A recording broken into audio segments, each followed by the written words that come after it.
асуудлыг тоочж тайлбарлана уу? Тань байна уу? Байгууллагын зорилго гэдэг бол тухайн байгууллагын хувьд хамгийн чухал зүйлүүд байгууллага тодорхой зорилтуудаар дамжуулан зорилгодоо хүрдэг байгаа.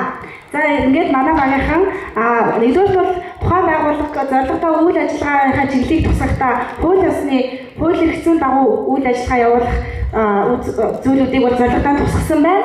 Хоёрдугаар бол нийгмийн хариуцлага бол сүүлийн үед бол компаниудын хувьд бол бас маш бодож үзэх ёстой чухал зүйл болж гарч ирсэн байгаа. Гуравдугаар бол байгаль эколог хүрээлэнгүй орчинд сөрөг нөлөө үзүүлэхээргүй үйл ажиллагаануудыг явуулахаар зорилготой тусгасан байна. Дөрөвдүгээр үйл ажиллагаа нь бол тухайн байгууллагатайгаа явуулах үйл ажиллагаа тухайн байгууллагын үндсэн үйл ажиллагаатай уялдсан байх ёстой.